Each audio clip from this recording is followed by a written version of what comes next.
Welcome, everybody, to Heart of the Wild, the podcast where we explore the wonders of wildlife, the beauty of animal behavior, and the people that are devoted to our planet's most extraordinary creatures. If you have ever seen a wildlife documentary or you've been fascinated by the intersection of conservation work and entertainment, then today is going to be an amazing episode for you. We're very excited to be speaking with Giles Clark, who is a UK-based conservationist and TV presenter. He has worked with big cats at the Australia Zoo for 13 years before becoming a director at the Big Cat Sanctuary in Kent. He's presented the documentary series Tigers About the House, Big Cats About the House, and Bears About the House, which I am a big fan of. And he's also worked with Disney on a project surrounding pangolin rescue. And in addition to his broadcasting work, the thing that I really was drawn to in talking to Giles is that he's an avid supporter of conservation charities, including the Free the Bears organization, Flora and Fauna International, and the Big Cat Sanctuary, among some others as well. And with his background in both zoos and conservation work, he really brings a unique and fresh perspective on animal welfare. So we're going to get into it. And without further ado, welcome to you, Giles. Thank you very much. I'm excited to be here. Thank you for being here. Okay, we're going to just jump into it. So I have gone down a rabbit hole on all of the cool videos that you have from your various projects and the amazing conservation work that you've done. And the reoccurring theme is always like, you've got the dream job. What a cool job you have. You're helping animals. You are in the entertainment space. It's a very unique sort of space that you're in between. And I won't refute that. I think you have a dream job. So what made you fall in love with kind of telling these stories, being in wildlife storytelling, and also being in conservation as well? I think for me, I probably need to rewind it right back to the beginning in terms of I was incredibly fortunate, and having now teenage children and children that are a bit older than teenagers, that I knew what I wanted to do from an incredibly early age, in that I wanted to work with animals. And so I remember 14 years of age, being at school, having to, in the UK here at least, you get the, you're going to go on work experience, and here's the list of jobs that you can, potentially apply for or participate in. And there was absolutely nothing that inspired me. And I spoke to our careers officer, if you like, at the time, and suggested that I wanted to do something with animals. And a week later, she came back with I could help on reception a veterinary surgery. And I was like, no, you're missing the point. Like that's not what I want to do. And suggested that I go off and find my own placement, which is exactly what I did. So I was very, very fortunate, being living in North London, that I had options. And we had, outside of North London, but in Hertfordshire, there was a small zoo at the time called Paradise Wildlife Park, which has now gone on to become, has an incredible reputation in the industry within the UK here. It's gone on to become Hertfordshire Zoo. But at 14 years of age, I did my work experience there. And I knew from that moment onwards that I wanted to work with and for animals. And very, very quickly, and again, I feel incredibly fortunate that I was able to come to my own conclusions, even at such a young age. But very quickly, I knew that actually working with animals in captivity isn't enough and wasn't enough. Like, actually what it's about is their wild counterparts and the situation that they face in the wild. So at 15 years of age, in the school holidays, I was doing talks outside the lion and tiger enclosures. I knew that actually what I felt was my calling, if you like, was to try and help lions and tigers in the wild. And ever since then, I've pursued opportunities that have driven me in that in that direction. And so, yes, I'm incredibly lucky. I do something that I'm passionate about and that I genuinely love. And people would suggest that if you watch the programs that I make, it's about, having the interaction and it's about the cute and the cuddly with those individual animals. But actually, for me, the bigger purpose is about conservation. It's about trying to protect those, not only those individual species that I'm working with at that particular time, but also, it's the ecosystems, it's the habitats, and it's the entire environment that they come from. And I think a big part of being a really good zookeeper is not just making sure that your animals are incredibly well looked after and cared for, but it should be about engaging and interacting with the public. And very quickly it became obvious to me that, the crossover was trying to spread the message, get the word out there and encourage as many people as I could to possibly support conservation. And so, in short, paraphrasing it, a step into television, especially where I came from in Australia, was just the next natural, obvious step. I love that you say that, because the way that this podcast came into play was the fact that I took a trip to South Africa, and my co-host who was working on the podcast in the first season was working at a reserve called Tandatula in South Africa. And the exact words that he said to me were the things that you just said, that he wanted to get that message out to a broader audience around conservation for the reserve. Yeah. So I think that is such a natural link and a natural desire for people that really care about animals, who are really passionate.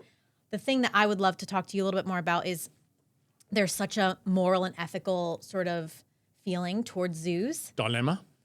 Yeah, exactly. Yeah. Perfect word. And, we've talked about this on Heart of the Wild. If you're a listener and you've tuned in the past, you've heard us talk about this. And I would love to hear your take on this. I love that you have such a strong sort of moral compass around conservation in your work in zoos. And you just said you want to work for animals. That was, your words. You want to work with them, but you want to work for them as well. And so I would love to hear your thoughts more on, what zoos are doing to tie in to conservation work, and how you feel there are zoos that are doing good work in conservation, and kind of the good side of what zoos are doing as well. Okay. This could be a very broad conversation then, in that if someone asked me in an absolute ideal world, would I want to see wild animals in captivity? Categorically, I'm with everybody else. I don't want that. Whether it's big cats, great apes, pachyderms, or anything else. To be fair, there's not. I can't imagine that there's many people that work within the industry, and that sounds such a cold word, that would want to see the animals that are in their care and in their charge, to be in a captive environment. But we need to take a step back. We are far, far from an ideal world. This is an unfortunate, making of our own destiny at the moment, in terms of what we've done to the natural world. And to be fair, what we, even in the face of the knowledge that we have, we continue to do. So, whether we like it or not, zoos are going to be a necessary part of the conservation handbook or tool that we need moving forward. And more they are proving that they are vital. Now, if I think back to when I started in zoos 30 years ago, which makes me feel incredibly old. No. But no. 30's the new 20. Oh, no. 30 years ago I started. They're not my age. But if I think back to how zoos have come such an incredible long way, even in the last 15 years, certainly in the last 30 years, if they continue at that trajectory, then the world's our oyster in terms of the way in which they can support conservation. In terms of, they play such a vital role. They more people around the world visit zoos every year than go to professional football matches. That's wild. Just being here in England and seeing the I know. crazy crowds. If going you to think football about games. how Premier League football plays such an vital part of today's society, and yet, here in the UK, 14 million visits to professional football matches every year, somewhere between 30 and 40 million visits to UK zoos. And then we just build upon that in terms of they support captive breeding programs, they support education and awareness programs, they support scientific research programs. There's so many in situ conservation wildlife programs that wouldn't exist if it wasn't for the information that's been garnered from working with zoos and from captive facilities. And so, in an ideal world, ultimately, my message would be, I'm with the next person. I don't want to see a tiger in a cage. I don't want to see a lion in a cage. But our current situation is forcing us to make choices, and we need to make them with the, ethically and morally. So big cats, right, would be if I had an area of expertise, and I would say I'm not an expert in anything. I'm just incredibly lucky that I'm passionate in wanting to protect wildlife and work with animals, and that gives me an authentic voice, if you like. But if I had an area, then historically it would have been in big cats, Amur leopards. So leopards that you find in the northern China and sort of southern Russia, Siberian area. Now, I've been away from working in zoos and sanctuaries for a couple of years for personal reasons, and I know the wild situation has got somewhat, very minorly, more positively, but we're looking at 100 to 130 individuals left in the wild of that particular species or subspecies of leopard.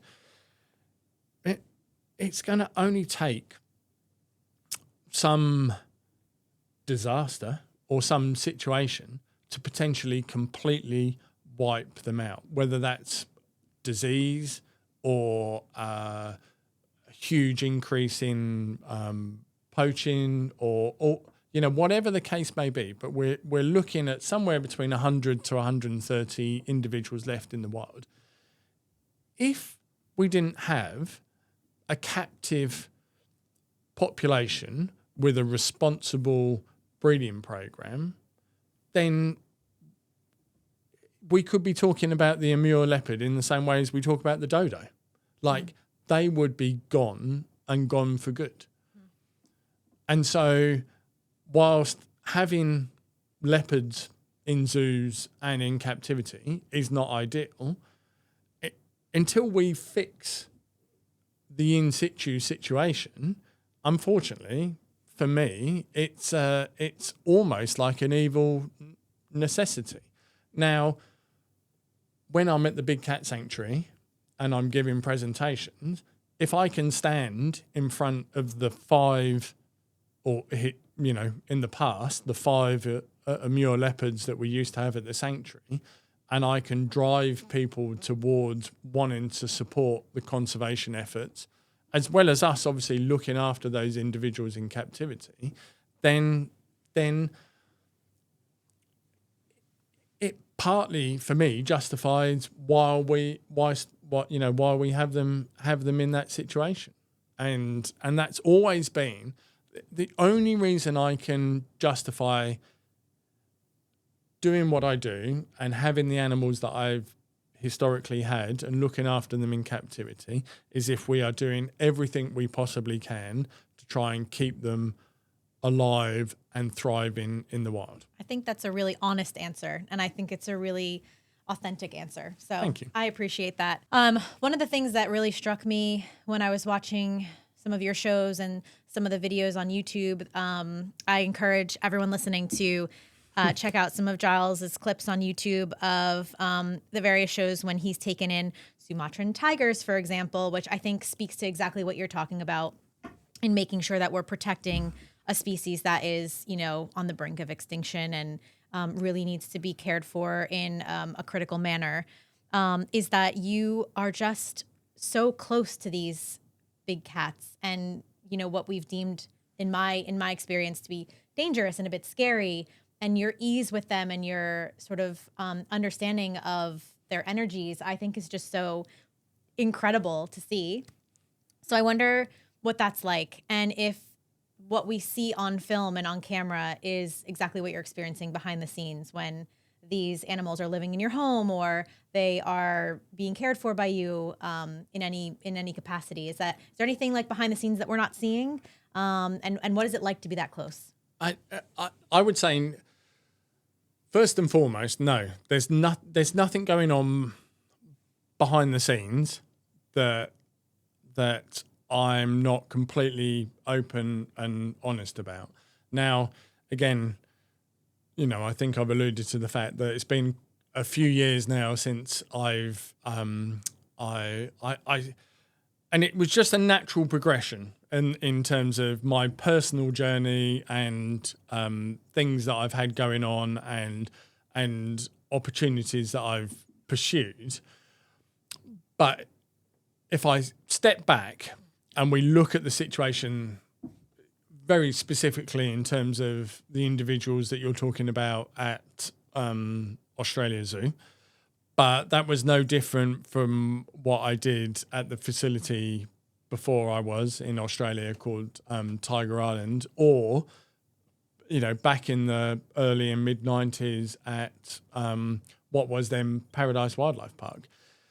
I established a relationship with individual cats, individual tigers, lions, leopards, pumas, cougars, whatever you want to call them, cheetahs, and built up a relationship of mutual respect.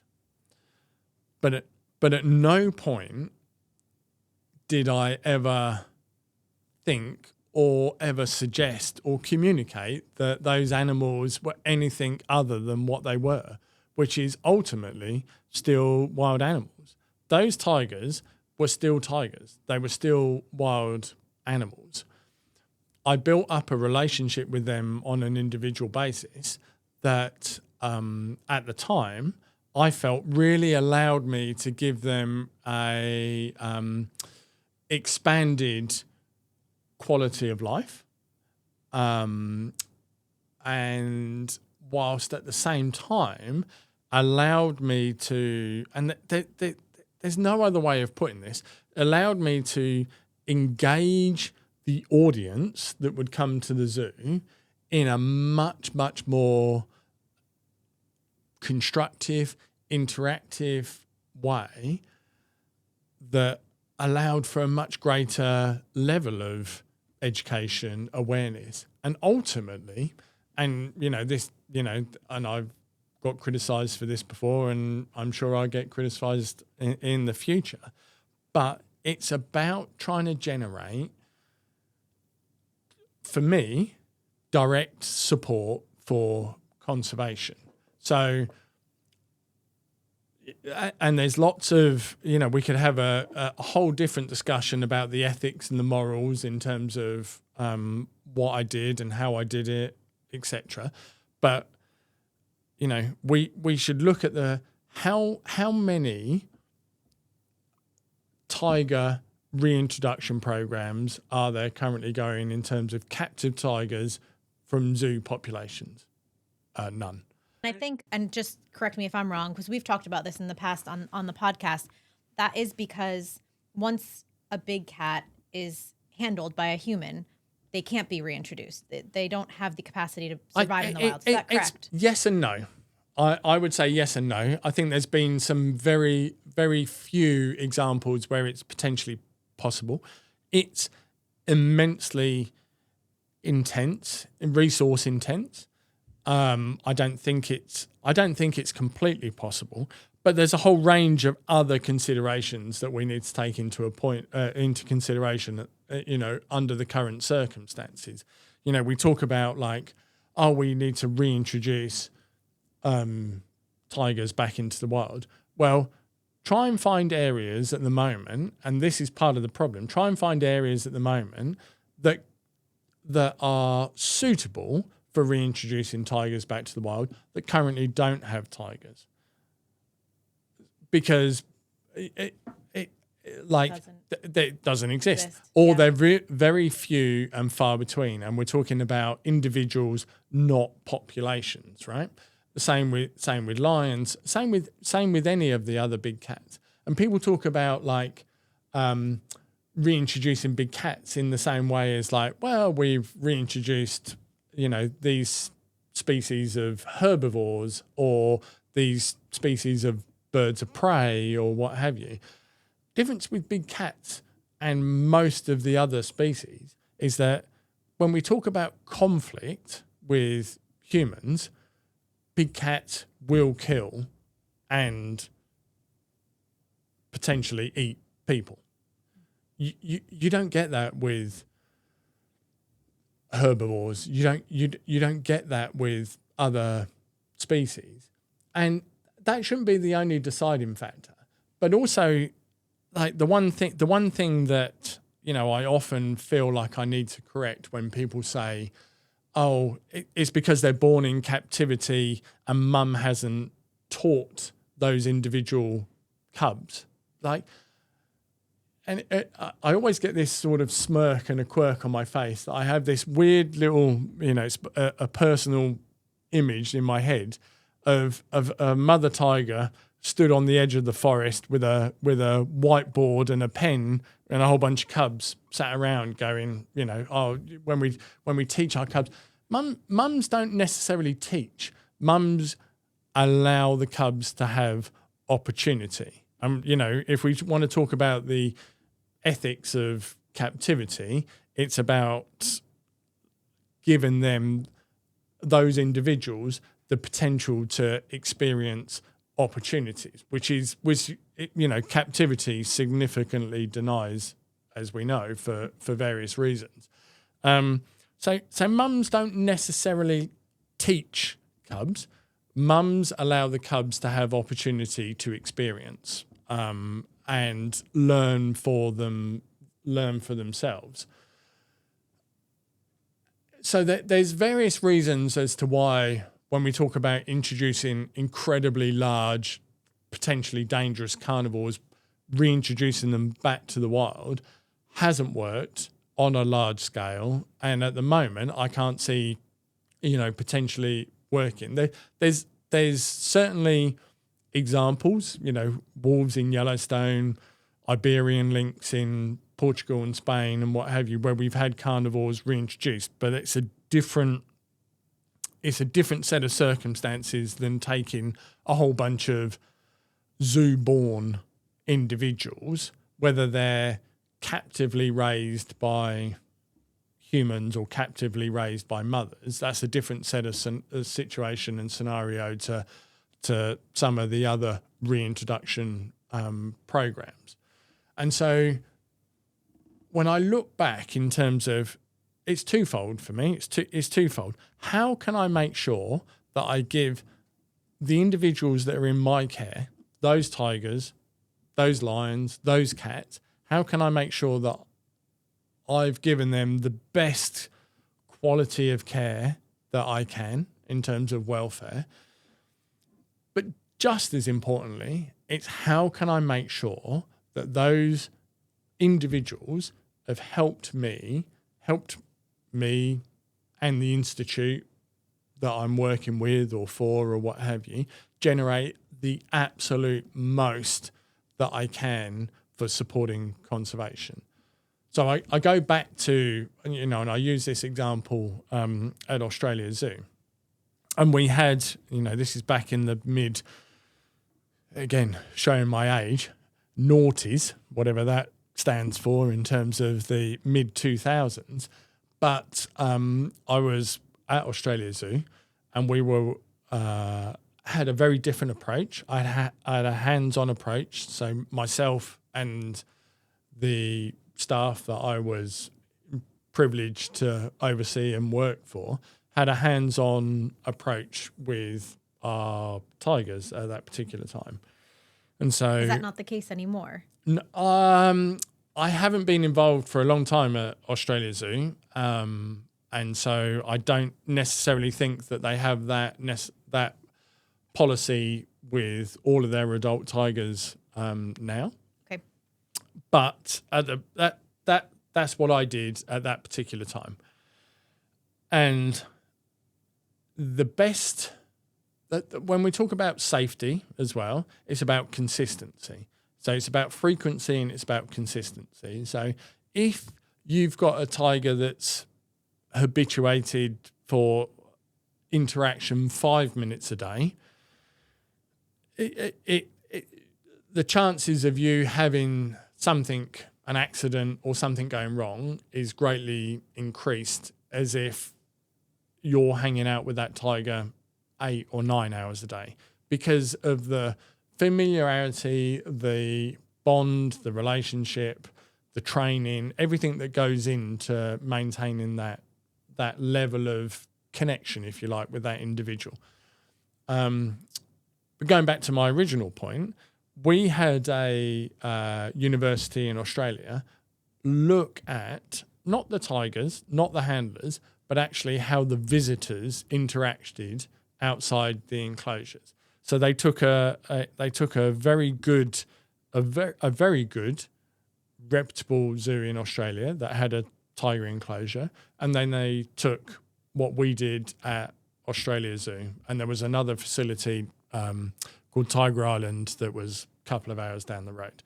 Were those all meant to be highly reputable organizations? All three of them are very, very highly reputable institutes and organisations, and they looked at the length of time in which visitors interacted out the front of tiger enclosures. Now,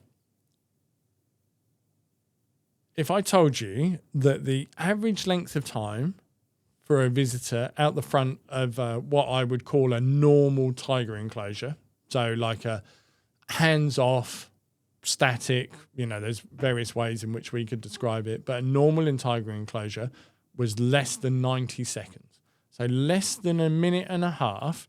And that's inevitably because tigers are cats. They're incredibly lazy. They don't do a great deal unless they're required to. And so you go to a normal enclosure and they're either going to be asleep in the bamboo at the back of the enclosure, or inevitably sat by the door into the dens because it's dinner time in an hour, or there's a female in season in the other enclosure, or whatever the case may be. But they are doing chilling out. They're hanging out. They're doing their thing. So less than 90 seconds. The average length of what I've now coined as like hold time for that visitor in front of an interactive display was 23 and a half minutes. Oh, wow.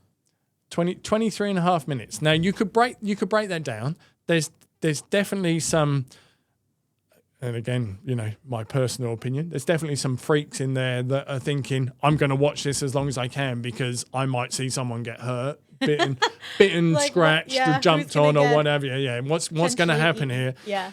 But actually, there's a vast majority of people that are captivated because they're fascinated by, first of all, the connection. Mm-hmm.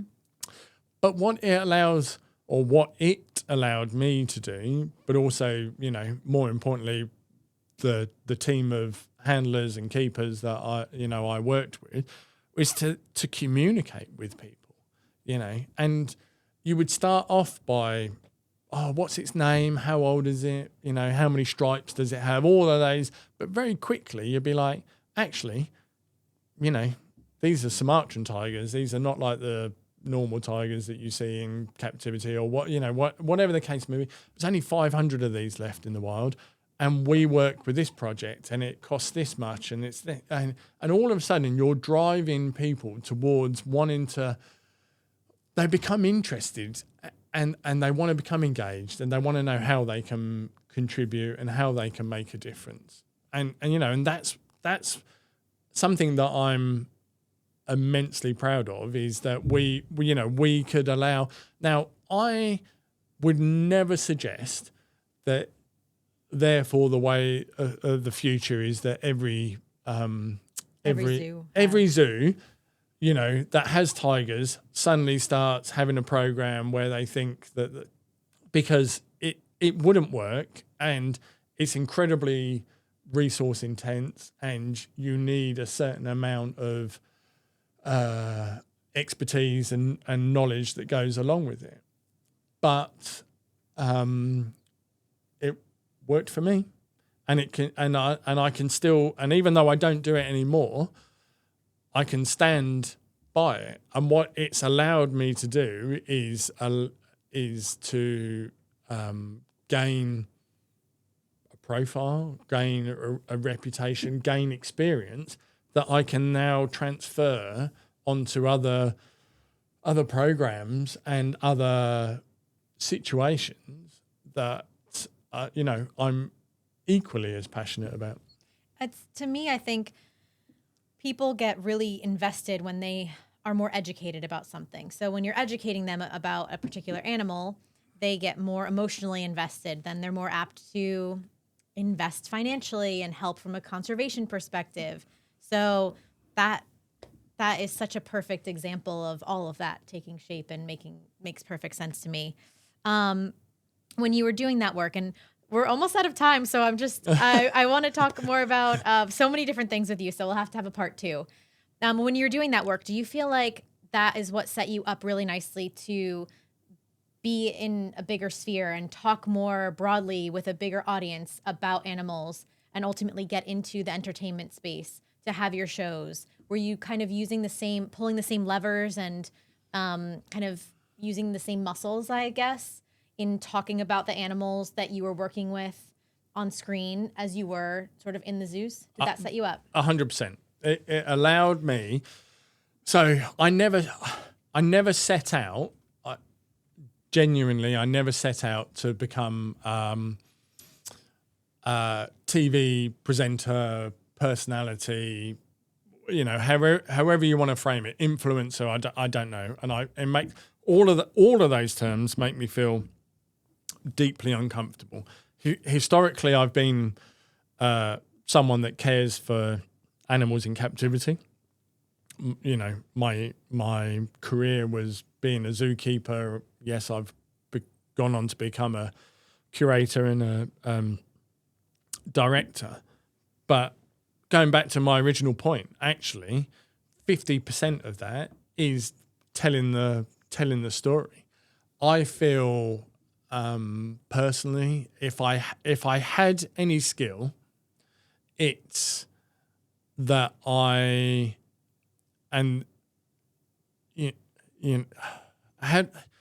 need to frame this in the right way, because people ask how I got into cats, right?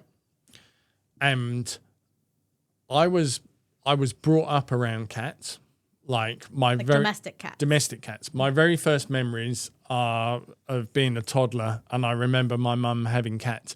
And I've always framed that my mum would be the quintessential crazy cat lady, right?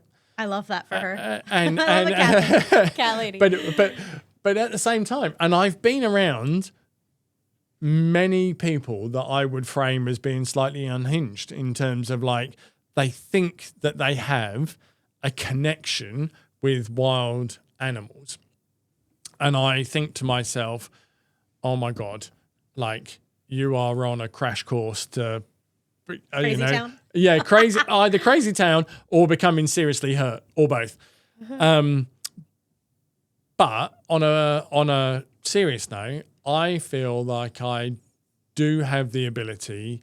I have an affinity with wildlife. I'm very comfortable around wildlife, and I can give several examples, in a little while as to where I think I could demonstrate that.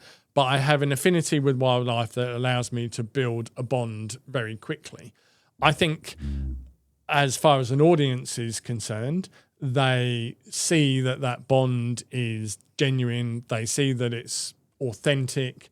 It allows me to talk with conviction in terms of what I feel is the genuine, overarching, important message.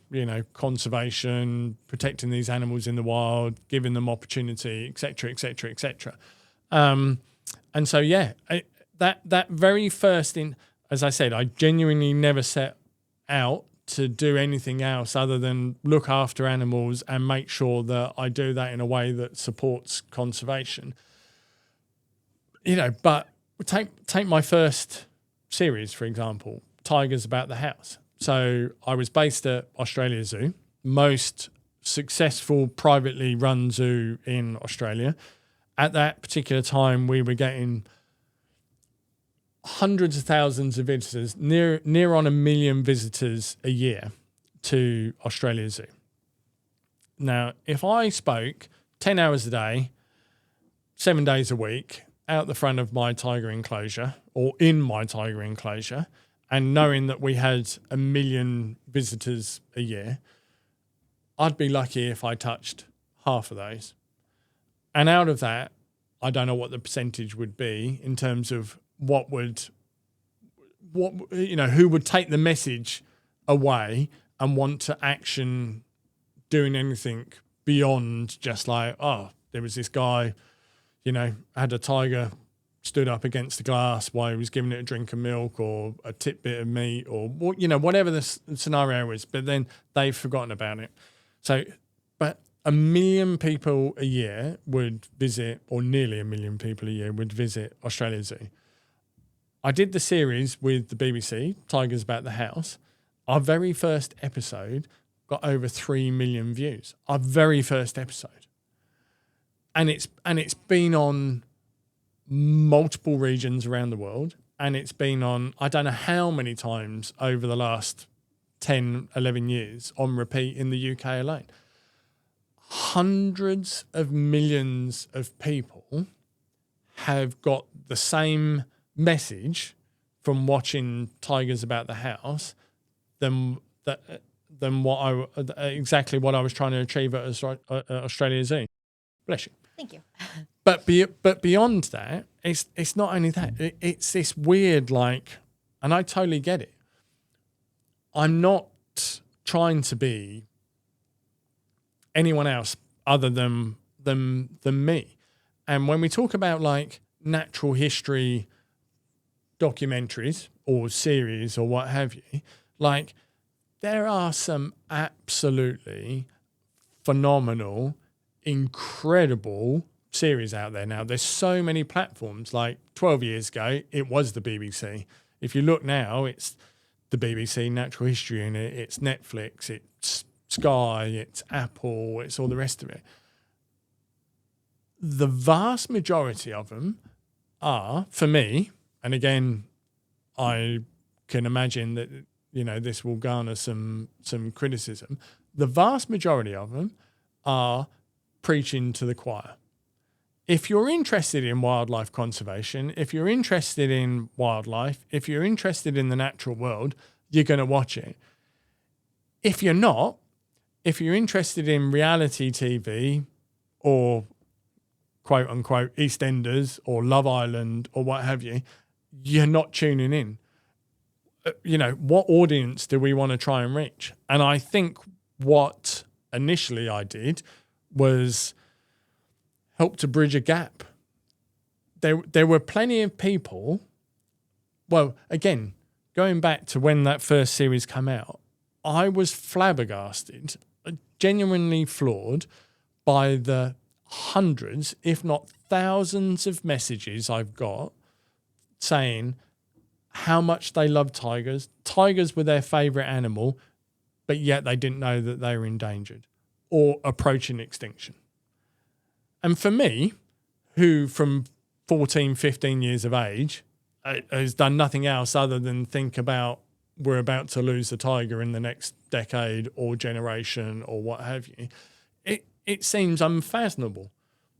But moving, I feel, not me, it was the tigers, and it was the production crew that I had, that it was their creativity and their foresight that helped us to tell a story. Actually, they helped, that weird half English, half Australian guy living in Ramsay Street, with his family, had 2 tigers. 1 minute they're in the house, next minute they're, walking big tigers in the Australian bush. Like, what's going on? Oh, then we're in Sumatra looking at the real cause and the real problem, but also the real solutions as to what projects and programs we're doing.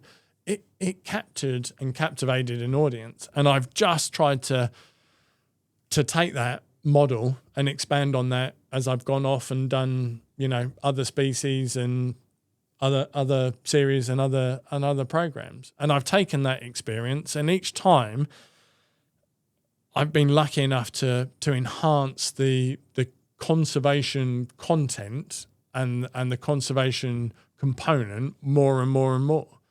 But it still ultimately comes back down to, like, I'm incredibly privileged and incredibly fortunate. I've managed to, forge a career where I've built relationships and created bonds with individual animals that then allows me to tell the bigger story. Yeah, I think your show really created relatable animal content that any audience, no matter how familiar they were with any particular animal, could relate to and digest the information, learn, be educated by, be inspired by it. That is just such a perfect way to garner attention for endangered animals, but also, entertain people. There's just like the perfect mix of all those things in it. So I'm not surprised that you had 3 million viewers in your first episode and continued that momentum for such a long time. But thank you, Giles, so much for being here. I know that we're unfortunately at time now, but this was just an incredible conversation. I think we've only scratched the surface on the conservation piece. So I think we need to do a part 2 on that. I know we've talked a lot about really that sort of human-animal conflict and how that has really restricted pathways for animals, and I'd love to get more into that. So I say I'm holding you to this on a part 2.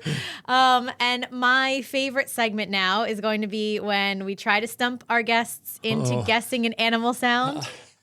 I feel like I should have been more prepared. I am very excited about this.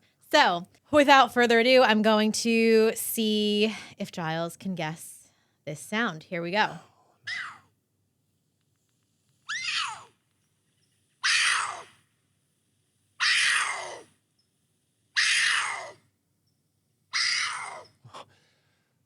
Okay. What do you think? I guarantee it's a cat, right? I can guarantee it's I wanted cat. to keep it in the cat family for you, but I couldn't make it too obvious. So I can immediately narrow it down to a cat. There's a few cats that sound very, very similar, but if I had to edge my bets, I would say I call them pumas. Other people call them cougars, catamounts, screamers. There's where in fact pumas have more names than any other species. So I'm going to lock it in. It's so close. No, what is It's it? not a puma. No, what is it? It's a cougar. No, that's the same thing. Is it? That's the same thing. Okay, thank God. I thought I was like wildly off then. Oh. So no. Cougars and pumas are the same thing, right? So I didn't actually know that. The one thing I would quickly a natural history sort of explanation. Cougars, pumas are You're right. Are the one cat Mountain lion. Screamers, Oh my catamounts. gosh. Okay, thank God. Okay, Can we edit that out? My reputation. You got it right. Good job. My reputation is intact. But part of the reason no. They have such a variation of names because they have such a massive range. If you think they come all the way from northern Canada all the way down to the tip of South America, so you think about where they come from. No. Oh, I'm so grateful. I'm so grateful. No, I'm actually thrilled that you got that right, and I'm mortified. So, congratulations. Oh, thanks. Phew. Oh my God, no, you crushed it. But well, on that note, then I will hold you to a part 2 because I want to talk more about the conservation of these species. I would love that. In situ, and how there's so much to explore in terms of it's about compassion, it's about care for the individual as well as the bigger picture, and I sometimes think that gets lost in the conservation chat nowadays. I completely agree, and at the end of the day, for us here, the conservation work is the most important. It's the thing that we're most focused on. We want to shine a light on, and so hearing you talk about it, as I said, we scratched the surface on this. I think that your work in shining a brighter light through your career, both in zoos but also in the entertainment space, has just brought that so much more to the forefront. So I can't wait to talk to you more about it. And thank you all for listening today. We can't wait, again, to dive even deeper with Giles in the future. But as always, please let the heart of the wild inspire not just awe, but action. And we will see you all very, very soon. Have a great day. Bye.